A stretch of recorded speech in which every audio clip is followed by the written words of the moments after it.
Okay, I need something that's arm's length and isn't too wide, is what I said as I was helping my coach pack for a team road trip. It took us a whole hour to perfectly fit all of our suitcases into one van. It was just like playing Tetris. In fact, Tetris was first invented in 1985 by Alexei Pajitnov, a Soviet software engineer who eventually co-founded the company with Hank Rogers.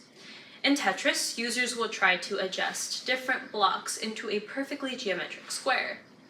Overall, the game is made so that every block fills a purpose and space that is relevant to the user's preferred mode of organization. But what happens when you're met with the most unconventional block that ruins your whole experience? Most players experience this with the S block, which always manages to stick out of a perfect line of blocks.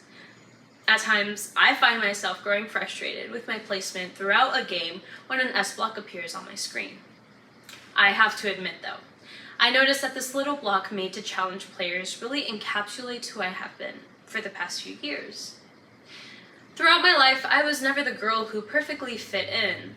Whether it was with the pretty popular girls at my church or the super creative kids in my after-school clubs, I only ever semi-fit in. There always seemed to be a part of me that stuck out, that bothered those people around me. For quite some time, I felt lost. I didn't know where to go or what my place really was in my community. That is, until high school. I found myself in the STEM magnet program, something I never thought would bring me to the place where I felt the most connected, more than I had ever been anywhere else. I began making friends that were in my safe wavelength, friends that made me feel as though our connection really fit who we were growing to become. I finally felt at home, and in a place in which I didn't feel like an inconvenient block with which no one knew what to do. Like the S block, I finally found a space in which I didn't feel awkward.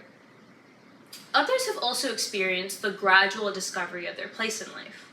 For example, singer Morrissey found himself facing differences with his band members during his time with the Smiths. Eventually, these differences led him to leave the group and begin releasing his own music, which resulted in his success. Even former President Jimmy Carter experienced this. After serving one term of presidency, he sustained a loss to Ronald Reagan in the election of 1980. But this is what President Carter needed to find his way to his true niche, the Habitat for Humanity nonprofit organization, responsible for aiding those in need by building homes across the world. By not serving a second term of presidency, President Carter was able to help build over 4,300 homes and helped improve the lives of all of these people. Both of these people are examples of S blocks attempting to fit into spaces in which they didn't belong. It wasn't until they fully embraced their perspectives over time that they found their place in life. It can take months or even years until we found our place in life, but that doesn't mean we should grow frustrated. In Tetris, the S block has a purpose. It was never edited out of the game because it was meant to be there. So go out there and have fun exploring different spaces that might turn into where you were meant to be.